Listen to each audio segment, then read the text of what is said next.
All right, everyone. Welcome back to our next episode of Time for Forgiveness with Robert Pascuzzi, Kelly Pascuzzi, and Father Don Farnan. And we have a very special guest on today. Her name is Lisa Toma. And Lisa, welcome to the show. We're very excited to have you in. Thank you so much. I'm so happy to be here. Okay, so Lisa, I'm going to go ahead and just read your little bio here, and then we'll kind of jump in from there, okay? Sounds good. Okay, my name is Lisa Toma. I am 38 years old, and I am a mom of 3 little ones. Becoming a mom has been my biggest reason to really dive deep into my healing journey. I wanted to be able to show up as my highest self for my babies, but most importantly, for myself. In May 2002, my mother was murdered by my father when I was 18, the eldest sibling of 4. That day, our lives got turned upside down, and it was the beginning of our nightmare. We had no idea what the path ahead would be like and if we would be able to pull through. There was a lot of trauma, PTSD, anxiety, depression, and confusion, to say the least. After years of pain and suffering, feeling like everything was always going wrong in my life, attracting wrong partners and falling victim to my story, I needed a change. I wanted peace. I was tired of fighting, and I was tired of being so angry. I started my healing journey by getting through my traumas and changing my mindset, which eventually led me to the final step of my healing. The step that I will never in a million years swore to myself I could and would never do: forgive my father. I will lead you through my journey of how I got there and why I did, and now I am free, at peace with my past.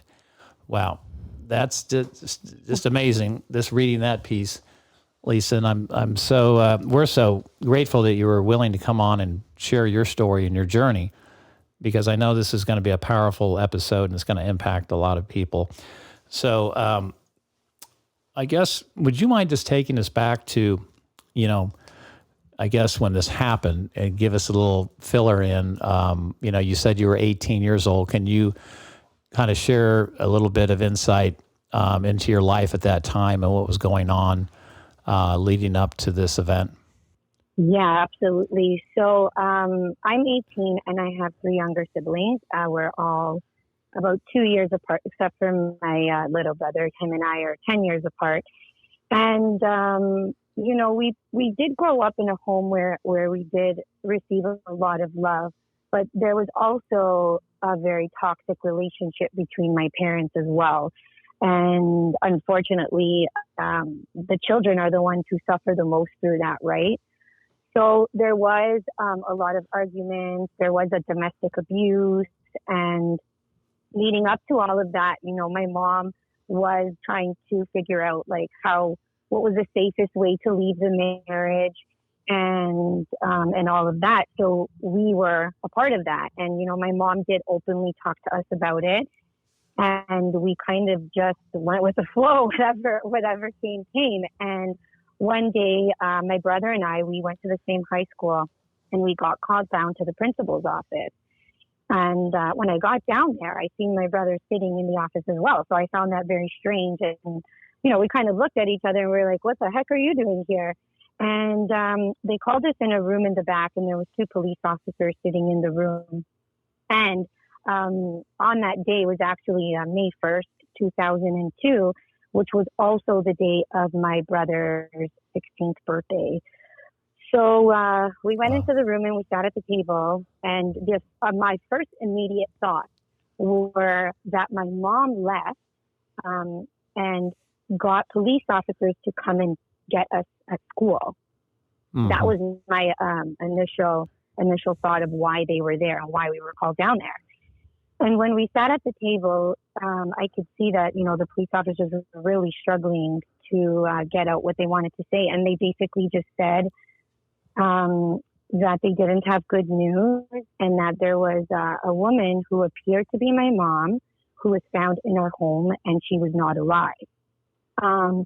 In that moment, I felt like, first of all, I wasn't even living in real life. Right. And I just immediately fell to the floor, and I started crying, and I knew right away that it was my dad. I even said it out loud, actually. I was just like, it was my dad. I know it was him. I knew right away. that he had taken her life. I didn't know how or what the details were, but so after that, we were all taken to the police station, and we had to do, our witness statements and everything. And it was scary. It was scary because we didn't just lose my mom. We lost everything. We lost our home. We lost both of our parents. We lost our safety, our security. We had no idea what was going to happen to us. We didn't know where we were going to go. And there were 4 of us. And my little brother at the time was only 8. And my sister was 13. And I was the only one of age. So I was terrified that we were going to be split up, that we were going to be taken into, the system and homes and stuff. It was absolutely terrifying. So myself being the oldest, I didn't really have the room to really grieve because I went right into survival mode and I needed to take care of my siblings. And that was my biggest concern. So, so then from there, we're so grateful and blessed to have my maternal grandparents, my mom's parents, who took us in. And that was a nightmare too, because they were grieving the loss of their only daughter. So it was kind of everyone kind of just trying to make sense of everything in their own ways. And we're dealing with the loss of a mother, and my grandparents are dealing with the loss of a daughter. So it was just, it was really hard. And and there was a huge language barrier too. My grandparents didn't speak English as well. So it was just, we really had to lean on each other. And, through that, we've become just myself and my siblings just so strong and so close. And because we're the only ones who really could, understand what we were going through in our own ways, of course. But, we really had to lean on each other. And then, of course, with that came, grieving and denial and anger and resentment and just not knowing how to pull through this and where we were going to end up. Right. And so what's going on at this time? What's happening with your father? Well, we did go to trial, which was actually 3 years after the murder. And which was so hard for us as well, because we kind of had those 3 years to kind of at least start moving forward. Mm-hmm. And then the trial started and we kind of all got sucked right back in, Right. So after the trial, he did get sentenced to 25 years with eligibility of parole in 13. But because he had already served 3 years by the time we went to trial, he was eligible for parole in 10. So currently, my father is out of prison. There is a restriction where he is, that was part of his sentence, where he wasn't allowed to contact any of the victims or the victim's family directly or indirectly. So I know that he has been, probably wanting to reach out, just not knowing how. And I'll be honest, up until the past couple of years, forgiveness wasn't even part of my vocabulary. It was something that if somebody had even mentioned, I would cringe. And my first immediate thought would be, easy for, obviously I wouldn't say this out loud, but easy for you to say because you're not in my shoes, you're not in my situation, mm-hmm. right? So it wasn't until I really started, and I didn't go into this forgiveness journey intentionally. I didn't go in saying, okay, I'm going to start this forgiveness journey and see where it brings me. It started with me working on myself, and through understanding myself, I was able to find my father's humanity, and that was huge for me. And I think that's what really started my forgiveness journey. And it was all just internal work and, being on the wake-up call in the morning and just learning all of, new mindset and, teachings from Bob Proctor and Joe Trimboli, and kind of just like understanding why I'm the way that I am, where my behaviors came from, how my trauma affected who I am. And then that got me questioning well, what's my dad's story? Uh, what traumas did he experience in his life that brought him to this point? And that's where I started, having all of these questions, and I kind of had to step out of it emotionally and look in it through, with new eyes, and emotionally detaching myself from it. But it took it took me almost 20 years to get there. So there was a lot of healing in between that as well. So I didn't just go to, from hating him and having so much anger to forgiveness. Oh, absolutely. It's definitely a process, and that's right. That's how we initially met. Lisa was Kelly and I were on Yes, the that's morning right. show talking about the And that ravine. was the craziest part. That's right. And that was the craziest part because it was my first time ever on the wake up call. And my sister, was trying to convince me to get on this call. It's so good. It's so good. And I was like, it's too early. I can't wake up at that time. I have almost 5 a a.m. newborn baby. She wakes up every couple of hours, and she slept over one night, and she's like, you have to come on the call tomorrow morning, please. So it just so happened all of my children decided to wake up at 5. So I had no choice. And that day, it just happened to be yourself and Kelly on the call, sharing your story of forgiveness and the Ravine movie and the book and everything. And when I sat on the call and you guys started sharing your story, my mouth dropped. And I was like, I can't believe that this is my first call. Like, this has to be, this can't be by accident or coincidence, Right. And then that's when, I kind of got introduced. Mm-hmm. And then through continuing the call, I was still very closed off to it. But then, like I said, I started learning so much about myself and really wanting to heal my traumas, which is what brought me on my healing journey. And then through healing my traumas, I was able to see, everybody has traumas, and not everybody heals their traumas.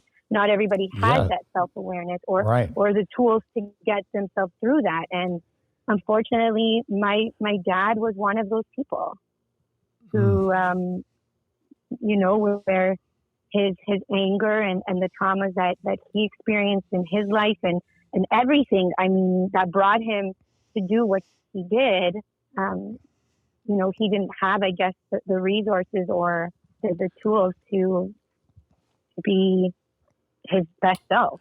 Right. And I want to come back to your dad in a moment. Lisa, Kelly has a question she wants to ask. Lisa, I just was listening as you were talking, and you said something really important that, we all had to make sense of it in our own way. And that's very profound, because that's what happens when you're faced with an experience that you're not prepared for. And we're all looking through it with a different lens. And you further said, when I started to really study me and start to understand who I was able to step out and with a different eye, maybe start looking at my dad in a different way, in the form of awareness and compassion that, he's hurting. And that's why some of those choices, I feel that it may not even be intentional to the person, but they're in such a bad place that they make decisions from there. And so I guess my question to you, through that self-study, I believe that forgiveness for me, and I would love you to answer for you, it was a gift to myself, because it was kind of like a mental cleansing. Like, I was able to just clear all the negativity out and let it go. And it was very powerful for me to be able to do that, to come with compassion and understanding, to look at it through a different lens, for me to move through my experience. So I'm just curious what that was for you. Well, first I want to start by saying what my definition of forgiveness was then compared to now is completely different. And it's what kept me stuck in not wanting or being able to even get to the forgiveness, because forgiveness to me meant, number one, I was letting my dad off the hook for what he did. And number two, forgiving him meant that I was betraying my mother and betraying my family, number three, it meant that all of my pain and suffering that I went through was for no reason. And this definition I had of, and actually I want to add a fourth thing, that because I am the eldest sibling, my siblings really looked to me for a lot of things. And me being stuck where I was also keeping them stuck, because I know that they were looking to me like, what's the next move here? What's the next step?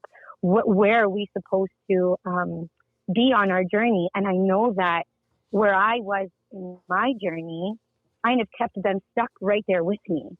And I know that wasn't my responsibility, but it was the truth. And I wasn't just holding myself back, I was also holding my siblings back. So with that, from there, I had to change my definition of what forgiveness meant. And forgiveness didn't mean that I was letting him off the hook for what he did. Forgiveness for me just meant that I was still, I didn't forgive the act of what he did, Right. but I forgave who he was as a person in that time in his life. And when that happened, when I was able to do that, I was actually reading a book called The Book of Forgiving. And it's by author Desmond Tutu. And there was an exercise, going back to what you were saying, Kelly, that he made you do in this book. And you had to get a stone and place it in the palm of your hand, your dominant hand.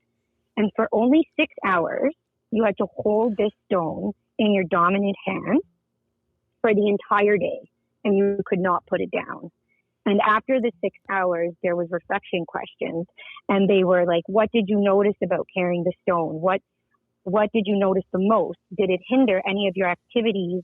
And was it ever useful?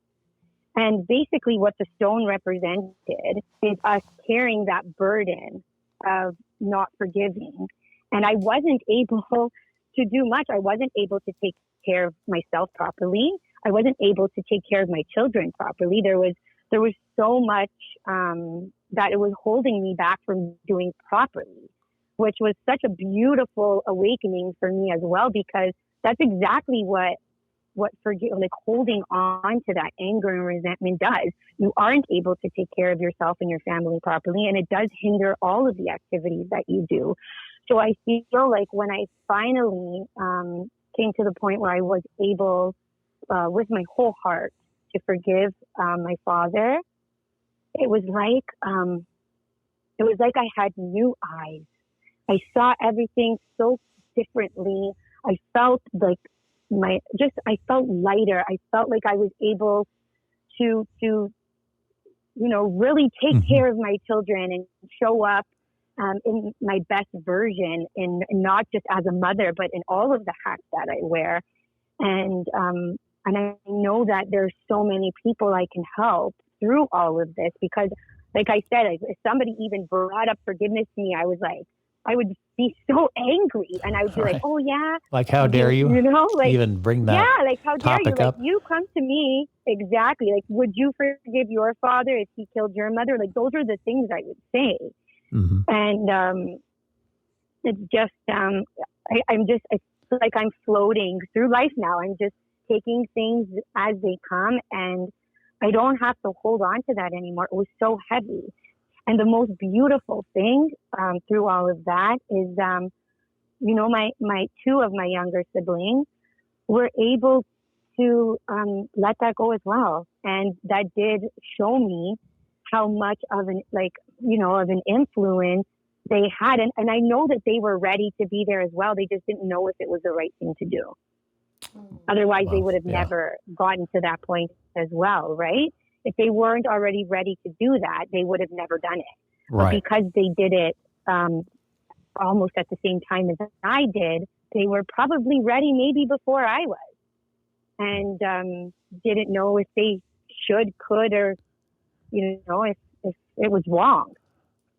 Lisa, was there a prayer that when you came to this moment where you said, I felt like I had a new eyes I was looking through?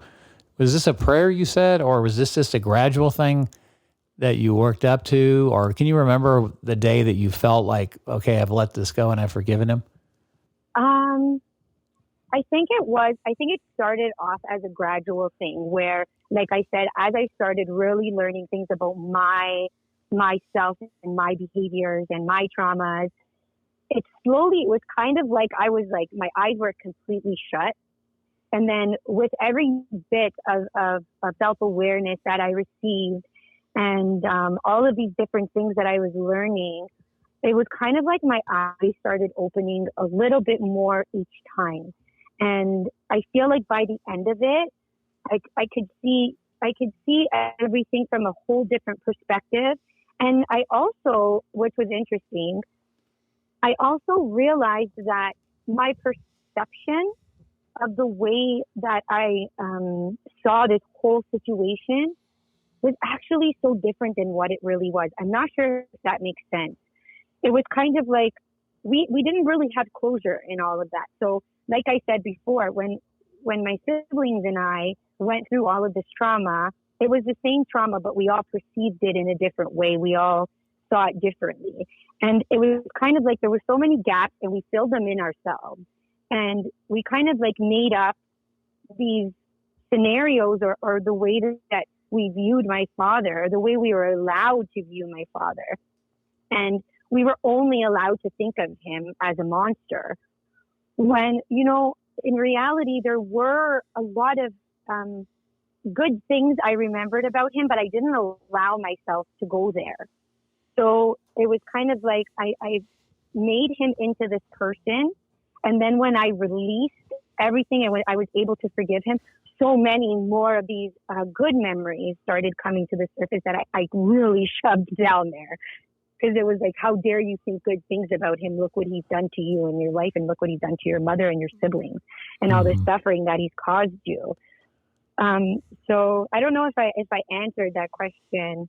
No, you did. If I really answered that question, but I would say, yeah, it was something that was gradual, but didn't realize how clearly I could see until I actually did forgive him. Right. Well, and when you said that about he really wasn't a monster. He did, that one act doesn't really define who he was as a person, his whole life. That's right. Yeah. And that's kind of how we, came to the conclusion, I think, of Danny in the Ravine was Danny was a good person. I mean, that act was obviously very inconsistent with what, how Kelly and I knew him. But I think that helped us look at it from, like you're saying, when you change the way you look at something, what you look at changes a little bit. And that was key, exactly, I think, for us. But Father, what, do you want to kind of jump in here on this? Thanks, Bob. Yeah, Lisa, you've done such incredible work over the past 20 years in self-healing and also just caring for your siblings and now for your children. I just can't imagine all that you've been through. I want to highlight particularly that story you told about Desmond Tutu and the stone that you carried in your hand. And I know that there were probably several steps along the way that were important to you, but to think of that stone as that anger and that hurt and that pain and that anxiety and all these things that you were holding on to. I've never heard that before, and I just want to say that it really strikes me as being an incredible spiritual exercise for people who are holding on to things. Can you tell me a little bit more about what that did for you and a realization of your decision to let go of it or to hold on? Absolutely. So at first, the book does recommend that before you move on to the rest of the book to do this exercise. So when I first was starting the exercise, I didn't understand where this was going to bring me. And then as things started getting difficult for me to do just in my everyday life, just simple things like brushing my daughter's hair or fixing my bed or making the kids breakfast, getting them ready for school or whatever it was difficult because it was in my dominant hand, which as I started going through the day, I was like, oh, I know where this is going. I figured it out. And I also thought, okay, he wants you to put the stone in your dominant hand. And I think the symbolism I got from that is that in all of everything that we feel and all of our emotions that we experience, I feel that, the anger and the resentment, for some reason, because they're just so strong, end up being our dominant feelings. And through that, as the day started getting longer and I was still holding the stone, things just started getting harder. And what I realized, Father, throughout the day, I wanted to put that stone down so many times. I was like, I can't do this anymore. Like, I need to put this stone down. And I didn't allow myself to put it down because it was part of the exercise. I needed to hold on to it for 6 hours. And I didn't want it to hinder the activity, which was also a huge symbolism for me, because there was so many times in my life where I just got so exhausted and it was so heavy and I wanted to put it down, but I wouldn't allow myself to, for the reasons that I stated earlier, for, letting him off the hook for what he did, betraying my mom, myself, my pain, my suffering, being for no reason. And that was only 6 hours. And I was carrying that for 20 years. So the way, how heavy it became was just, it hindered so much. And I knew I got to a point where, especially when I became a mom, I got to a point where I was, really like, I really need to put this down. I just don't know how. And that's, I guess, when it started. But there was just so much symbolism in it for me. It doesn't say that, those parts in the book. That's just personally what I got from it. So it was... well, your personal experience huge. and where you were in your life at that time are awfully telling also, because you had to be a mother to your children and you knew what it would take for you to fulfill your vocation here on earth, to pass on to the next generation a little bit better world than the one that you had received, and holding on to that aspect of the past was pretty amazing. Now, you had mentioned that Absolutely. two of your three siblings have gotten to a place where they're pretty good about being able, at least to some degree, to let go or to forgive, but one is holding on a little bit. I haven't really had that, we've had deep conversations, and we haven't really sat and talked about the topic of forgiveness with him, which I would love to have with him. But he is one of the siblings who I feel does hold on to things a lot more. It's kind of like, when he's done with someone, he's done with someone, and there's no coming back from that with him, So he is a little bit more closed off with that. So, but I can't really say for sure if he's done his own healing and his own forgiveness that I just don't know about. It's just my two younger siblings are more open and vocal about it with me. Well, whereas my other... Yeah. I appreciate your mentioning it, because those that are listening here, we go through these things together, though we go through them separately and on our own. We are in relationship to the others. And there are an awful lot of us who are dealing with things in different ways, at different levels, and so many that can't quite let go. And in fact, we might even think we're in a better place when we hold on. We've got a little bit of power there. We've got a little bit of something there that motivates us. May I ask something else that's kind of related, but perhaps not? And that is that sense of when someone does something that is so evil, there is evil that exists in our world.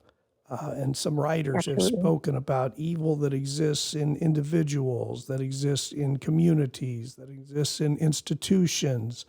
We speak in the spiritual realm that there are sometimes bad spirits that are around. So that evil is real. I don't know that everybody believes that, but I would contend that evil is real. Yes. And at the same time, we know that we are all connected to one another. I'm a product of my parents. We're all products of where we come from. And there is this sense about we are all one. In other words, we can identify with others in what is good. We can identify with others in what is bad. And there's a sense that with your father doing a thing that was just so horrendous, or Danny in the book of doing something that was so horrible. We can't quite grasp it, and yet somehow we know that this sense of a reality that is out there that is tough to put our finger on is also in all of us. And so we each try to fight that. We each try to push that away. And anyway, it's just very, very difficult, isn't it, when we think about trying to forgive someone like your father. In a sense, we're forgiving ourselves in some way too. Does that make sense? Or Right. It does. Yeah, that was so beautiful. It was, it was not easy. And I love what you said just about just even for the generations to come. And I think there was one quote, and I can't remember who it's from, but it was, what you don't fix, your kids inherit. And that was huge for me. And also with the holding on to the forgiveness, it was a very, very long journey for me. Like I said, it's been 20 years, and I had just started my forgiveness journey only 2 years ago. So I was holding on to it for a long time, and it was exactly that. It was, how can you forgive something that's so unforgivable? And it was so confusing, and there was so much betrayal behind it as well, because he was our father, and he was one of the people who were responsible to keep us safe and give us that sense of security as children. And if the one person who were to protect us from everything could be the one who turned our life upside down, there was so much heartache that came with us, because who could we depend on? Who do we turn to create that safety? Right. And we had to turn to ourselves, really. And at such a young age, that's just a lot to bear, at isn't such a it? young age. Yeah, exactly. Yeah. So, so it was,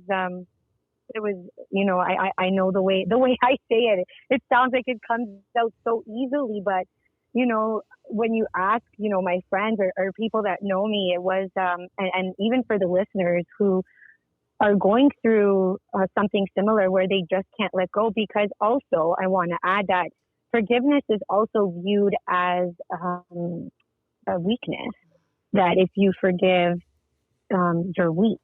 Mm-hmm. But I also had the same belief as well, I can't forgive him for what he's done. That's just something that's so unforgivable. And I didn't realize how much strength it actually took for me to get there. Well, the key word you said there, Lisa, was belief. It's a belief, right? It's a belief, exactly. Yeah, and as you heard Bob Proctor say this many times, that often when we reevaluate a belief, our evaluation of that will change. And that's the process that you obviously have gone through, right?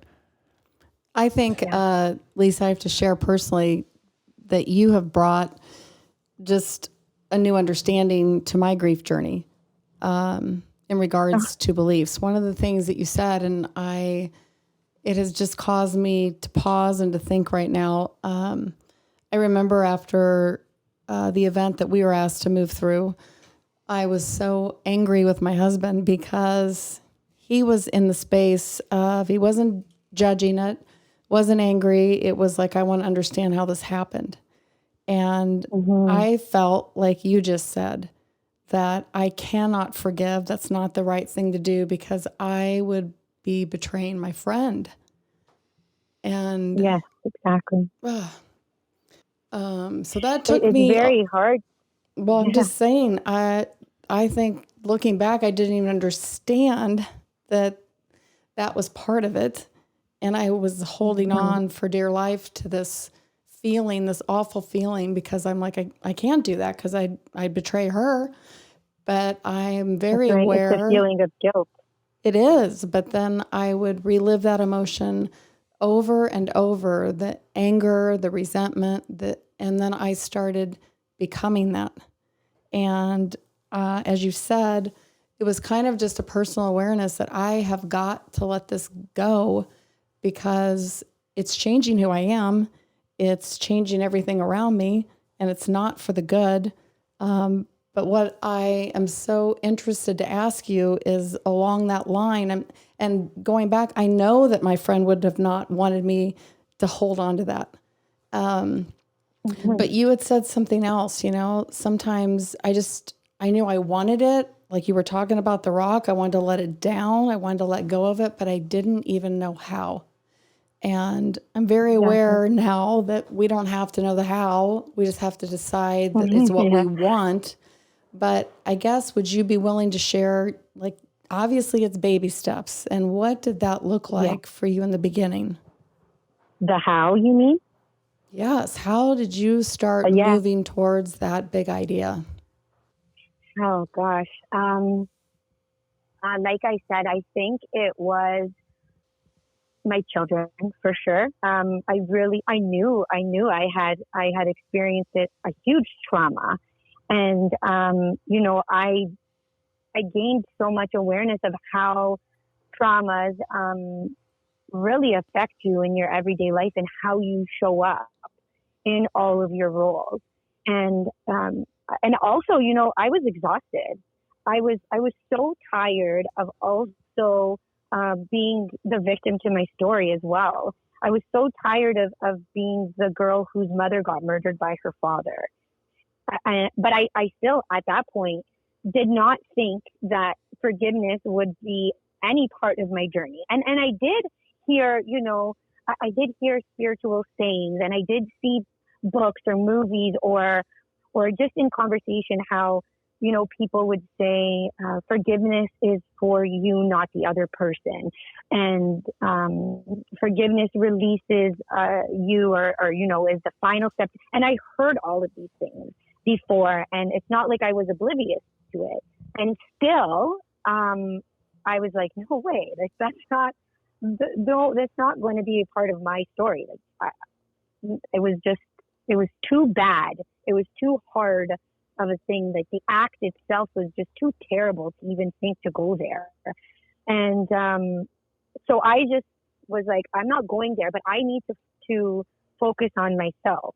And it was like, there was that quote that says something along the lines of, what happened to you is not your fault, but your healing is your responsibility. So that's where I was taking it. I know that what happened to me had nothing to do with me. It wasn't my fault. I didn't ask for this, but it happened. I can't change the series of events. I can't change what happened no matter how hard I tried. But moving on from it is 100% my responsibility. So how am I going to do that? And it was, just like I said, it was joining the wake up call, journaling, gratitude every single morning, just being grateful for what I do have. All of the blessings, there was so much taken from me, but I also received so much at the same time. So that was my number one thing, is practicing gratitude every morning and every night. And just for the little things as well, not just, oh, I'm so grateful for my children or I'm grateful for my home. It was the little things in every day. And so the gratitude, the journal, the reading, different books, and really just going inside myself and really learning about myself. And as I started developing more self-awareness and really having compassion towards myself, and really giving myself grace for where I am and where I've come. And I don't even know how it happened or where or when it happened. I was just, it came with so many questions, because now it came with, wait a minute, if I do A, B, and C, or if I act in these ways because of my trauma, what's my dad's story? Why did he do what he did? I'm so confused. What got him in that place? What happened that morning that triggered him so bad? And not that there was any justification to it, but I knew there was more than my dad murdering my mom, and that was the end of the story. And all of our lives fell apart, and there was all of this pain and suffering. I knew there was so much more than that. I believed in my heart that it was, I just needed to really, I guess, work on myself and heal myself in order to have that, I guess, awareness to even start questioning what my dad has ever, been through in his life and why he got where he did. And like you said, like wanting, so go ahead. No, I was just going to comment because you mentioned this, a word earlier, you said the unforgivable. And I think that's one of the things we're tackling on this podcast series is the unforgivable, truly the unforgivable. Because in your situation, Lisa, that is, that takes a lot of courage and understanding to get to where you are. And Father, when you look at Lisa's situation and where she was and her evolution and where she is now, how do you apply this concept as the unforgivable? Because I think some people believe that like there's certain things that just aren't forgivable. Would you care to expand on that? Or, do you deal with that when people come in and see you, as a priest, and do they feel like, they're, this is forgivable, but, we touched on this a little bit earlier, but in Lisa's situation, how do you see that context of this? I think it is like the stone in the dominant hand. I think that it is a choice. I think that God's choice is always that choice to forgive and to show mercy, as Pope Francis is so articulate about, that the name of God is mercy, the face of God is mercy, that God cannot do anything other than love and forgive. But we are human, we are not God, and obviously we're reminded of that every day and maybe every hour of every day. But I love Lisa's journey and the things that she was able to do, but I've got to just give a lot of credit to you, Lisa. That's a lot of work, and but you knew that you were doing it for a greater purpose, and your children are awfully lucky to have you as a mother, and even to look to look at things like how parents work out disagreements, to be able to teach their children how to solve problems. In what ways do we work things out? There are always going to be debates and disagreements and arguments, but how do we best do that? Something you said earlier reminded me of Dr. Carl Menninger, who is famous here in the heartland, but he had used this image for people that are in difficult situations of a little life raft out on the ocean. And every direction that you look, there's just water. And you discover that there's just a little tiny hole there in the life raft. And it's not much, but it's starting to let water in. And as water continues to come in, you realize that you've got nowhere to go. But it's not your fault that the little hole is there, but it is your responsibility to do something about it. And that's what you have done. Yeah, you somehow did what a lot of us cannot do, that you found a way to plug the hole. You found a way to realize your responsibility, not your fault. I do have, I don't know, I wonder if your family, that is the four of you that 20 years ago had to deal with what you dealt with.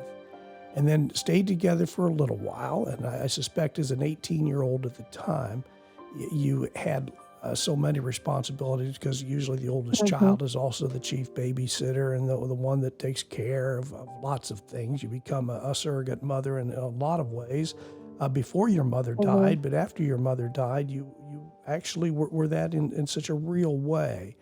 And I wonder if 20 years later it would be of value for the four of you to look at things from the perspective now, from then till now, and just to see if you can also help each other to get to that better place out on that ocean of life.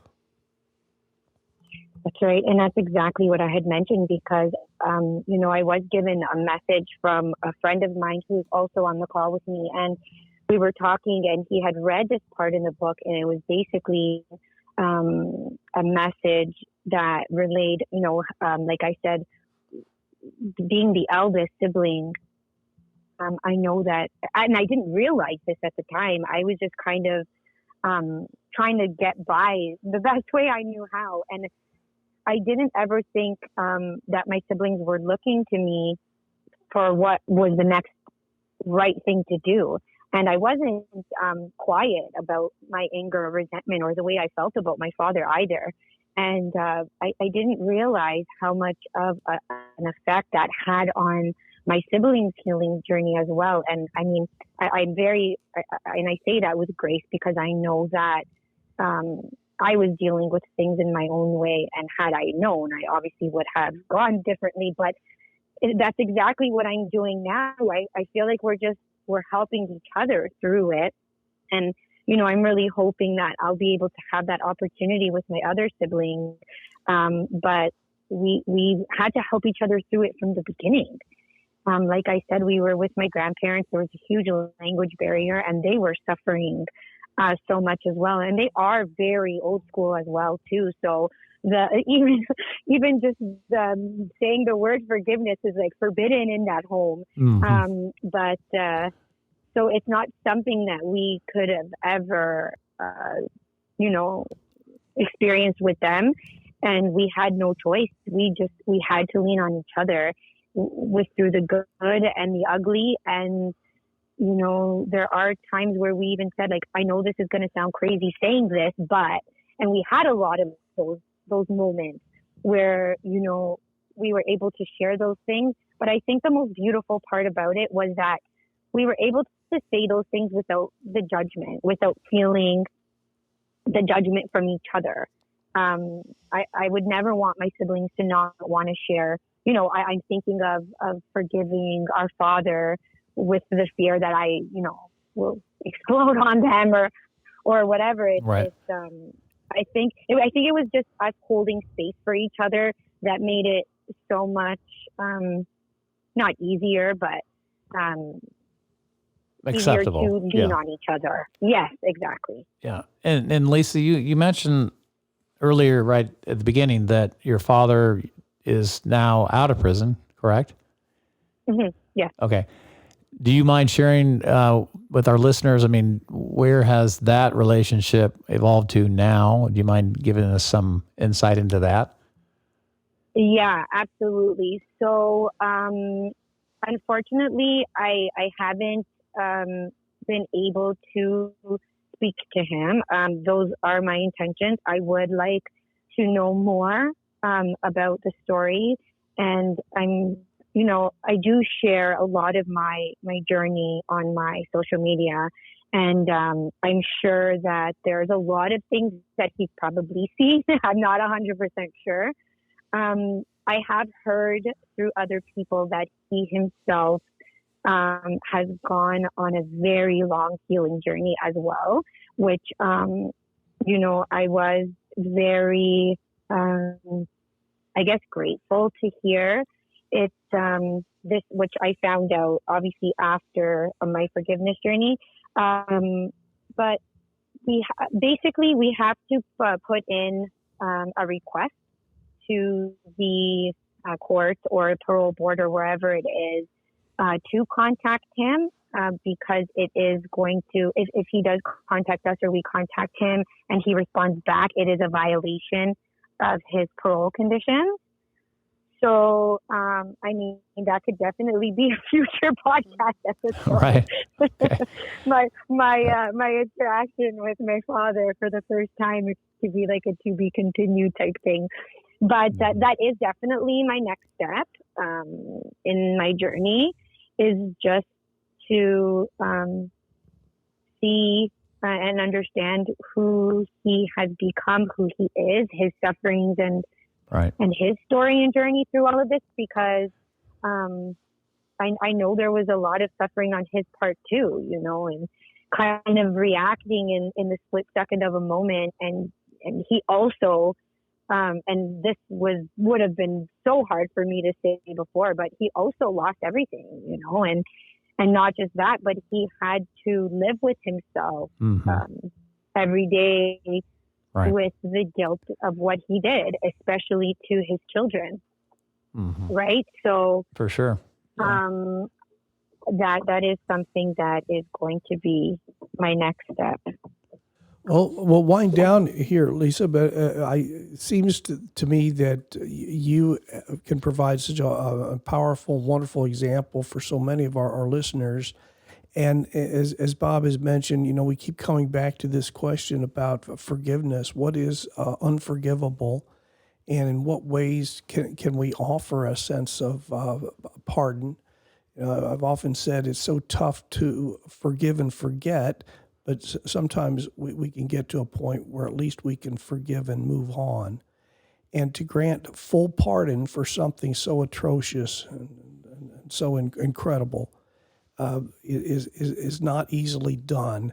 And I don't know that you could say that you have gotten there to full pardon, and maybe you shouldn't, because we should never forget these things. But you have gone through a process of a disentanglement, I'll call it, that you have separated yourself from this whole sense of this horrible burden. And able to let go of some things, just like by carrying the stone, you were able to see the problem of holding on. So I just give you all praise and credit for that. Thank you so much. Thank you so much. I really appreciate that. And there was, and even in the book, there's basically it's the fourfold path to healing. And the first step is telling your story. And that's what I did. And I did all of these things not realizing I was doing them. But the first part is telling your story to whoever you feel safe telling your story with, whether it's sharing it privately, sharing it publicly. I did do a lot of both. And then, through sharing your story, you name your pain. What are you feeling? Really sitting with that, understanding what you're feeling and why you're feeling. And then the third part is forgiving yourself, forgiving the person. And the final step is renewing or releasing the relationship with the person who caused you the pain. So I think that's where I am right now. Or with anybody who's on this journey, those are the 4 steps. And, one step may take much, much longer than the others. And one might be, it's going to look different for everyone. But the final step is whether or not you are going to renew the relationship with this person or release the relationship. And unfortunately, there are a lot of situations where you can't renew the relationship, just like, Robert and Kelly, in your story, you weren't able to do that. So you had to go through the journey of forgiving someone who you weren't able to renew a relationship with. So you had no choice but to release that relationship. And that's I think the hardest part when that person is there. Like, for example, my dad, I can choose to renew my relationship with him or release my relationship, but that there's so much that comes with that as well. And I know it's so difficult for people who don't even have that choice either. So either way is a lot. Lisa, I hope you're recognizing, though, that you have put a renewal in the most important relationship, and one of them is with yourself, of how you feel about Absolutely. yourself, how you see yourself. And you said a word, it's who we're becoming. And I just want to congratulate you because you are truly just a beautiful, amazing woman who is courageous and changing the world by telling your story. It's so important, the powerful story of forgiveness. So I want to thank you. Thank you guys as well, and what you guys are doing is so powerful. And the way that you're spreading the message of forgiveness and just healing in general it has been a huge part in my journey as well. It was the introduction to my journey. So I thank you for being a part of that and having a part in that. And your message is powerful. So thank you. Thank you all for being a part of the beginning and also now through your podcast being a part of the, I wouldn't quite say the ending, but through a huge part of my journey. So thank you. I'm so grateful for you all. Oh, this has been amazing, Lisa. And this, I want to echo Kelly's sentiments. What a blessing to have you on. And I know your story is going to impact so many people.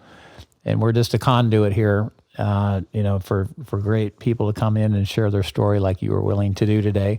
So we really, Father, would you like to just end on a blessing and a prayer for Lisa as she moves forward in her journey and her next steps here? Absolutely. Lord, our loving God, we thank you for the gift of life and the opportunities that we have to pass on to others a little bit better world. Guide us in the crosses that we have been called to carry, and be with Lisa and her family and those who seek to release, to set down the stone of pain and hardship and troubles that sometimes burden us. We look to your Son who carried the cross, the weight of the world, and who fell for us. He fell 3 times. We fall 3 million, billion, gazillion times. But each time he fell, he was given a choice. And we too are given that choice to either lay there under the weight of it all or to get back up. And to realize that if we do get back up, we're going to be a step ahead of where we were before we went down. And to know that we'll be one step closer to our destiny, our goal, our union with you. Bless us all, dear Lord, and guide us in the ways of faith and help us to move forward even through the dark perils and the demons that are sent in our world, and guide us by your holy light. We ask this in all of our prayers in Jesus' name. Amen. Thank you, Father. Amen. Well, Lisa, I can't wait to hear the next chapter of your story, and please keep us up to speed as you move forward. And again, it just was a true blessing to have you on today. So thank you. Thank you. Thank you guys so much. Okay. I appreciate it. All right. And everyone out there, we look forward to having you on again for our next episode of Time for Forgiveness. But until then, everyone have a blessed day.